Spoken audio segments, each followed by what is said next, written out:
ہیر میں اس کا بھی نہایت مؤثر انداز میں ذکر کیا۔ دیکھتے ہیں ایک مثال،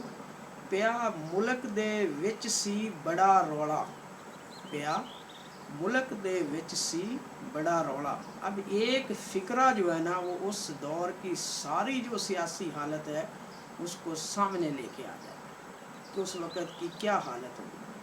ملک میں ہنگامہ برپا تھا، ہر کسی دے ہتھے تلوار ہوئی، یعنی ایک دوسرے کو مارنے شروع، یہ بھی ان کی ایک مثال ہے، ہر کسی دے ہاتھ تلوار ہوئی،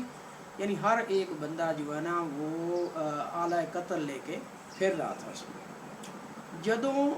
دیس دے جٹ سردار ہوئے،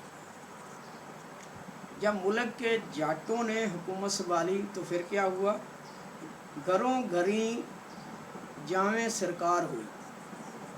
تو ہر گھر میں ایک سرکار بن گئی، ہر بندے نے جو ہے نا وہ اپنی حکومت بنا لی۔ ملک کی ایسی جو حالت میں انسان کی زندگی سست ہو جاتی ہے تو وارث شاہ نے اسے حساس دل سے یوں بیان کیا،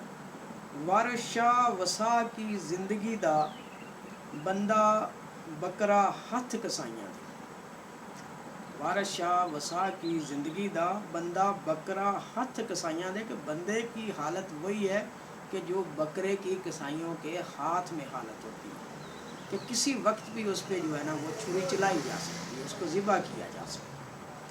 تو آگے لکھتے ہیں اس میں کہ یعنی اس کی زندگی کا کوئی بھروسہ نہیں ہوتا، انسان کسائی کے چنگل میں پھنسا ہوا بے کس اور مجبور بکرا ہے۔ پنجاب میں سخت بے چینی اور خون ریزی پھیلی ہوئی، آئے دن کوئی نہ کوئی نئی جو آفت ناگہانی نازل ہوتی رہتی ہے۔ تو یہی تو حالات تھے ہندوستان کے جن کو دیکھ کے پھر برٹش جو ہے وہ اس طرف آئے، حتیٰ کہ عزت و ناموس جو ہے اس کا بچنا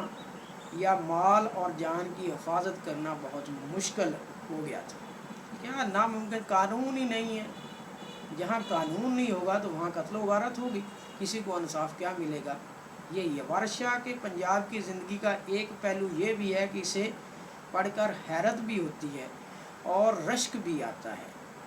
رانجھا جس وقت، اب کیا ہے کہ اس زمانے میں ہندو مسلم سوال نہ تھے، سب اپنے آپ کو انڈین کہتے تھے، ہندو ہی اپنے، دونوں فرقے اس طرح گل مل گئے تھے کہ وہ ہندو جوگی کا چیلا بننے جا رہا ہے کون، حالانکہ ہیر کے گھر والے مسلمان تھے۔ اب اس میں دیکھیں ہیر کی جب شادی ہوتی ہے، جب کھڑے سرداروں کے گھر طے ہو پاتی ہے تو پنڈت کے ذریعے شادی کی تاریخ مقرر کی جاتی ہے، حالانکہ یہ مسلمانوں کے اندر اب رواج نہیں ہے کہ پنڈتوں کے ذریعے جو ہے نا وہ نکالے جاتے تھے کہ آیا کہ کون سا دن جو ہے وہ سوٹیبل ہے۔ تو اس میں اگر دیکھیں کہ بال ناتھ جو جوگی تھا اسے جوگی بنانے سے انکار کر دیتا ہے، کس کو، یعنی کہ رانجھے کو، جب وہ ادھر جاتا ہے، ہیر کی جو شادی جب کھیڑوں کے ہاں ہو جاتی ہے۔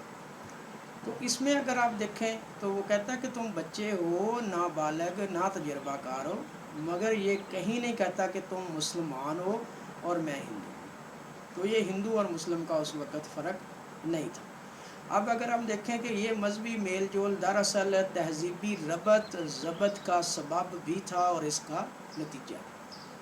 یہ تو لائنیں بعد میں جو ہے نا کھینچی ہیں، پہلے یہ لائنیں نہیں تھیں۔ تو یہ دیکھ لیں اس کے اندر جو اس دور کی سیاسی اور سماجی جو حالت ہے اس کا نقشہ حضرت سید وارث شاہ نے کھینچا ہے۔ تو آج اگر اس کے ساتھ ہم موازنہ کرتے ہیں تو ہمیں یہ چیز کہیں بھی نظر، شدید نفرت اور غصہ ایک دوسرے کے خلاف ہندو اور مسلمان میں پایا جاتا ہے، جب موقع ملتا ہے تو یہ ایک دوسرے کو ذبح کر دیتے، اس وقت یہ نہیں تھا۔ تو یہ کس نے تفرقہ ڈالا ان کے درمیان، یہ اکٹھے صدیوں سے رہ رہے تھے، اور چونکہ یہ جو ایلین لوگ تھے، فارن جو اٹیکر تھے، حملہ آور تھے، چونکہ ان کا مدعا اور مقصد ان کو لڑا کے ہندوستان کو لوٹنا ہوتا تھا، نہ کسی نے اسلام کی خدمت کی بات کی ہے، نہ کسی نے لوگوں کی بھلائی کی بات کی ہے، بس مال لوٹا ہے اور اپنے وطنوں کو واپس چلے گئے، سوائے مغلوں کے یہاں کسی نے قیام نہیں کیا۔ تو امید ہے یہ سلسلہ بھی آپ کو پسند آئے گا۔ Thank you so much to listen and watch the video. Please subscribe my channel if you like it, comment on it and share with your friends. front.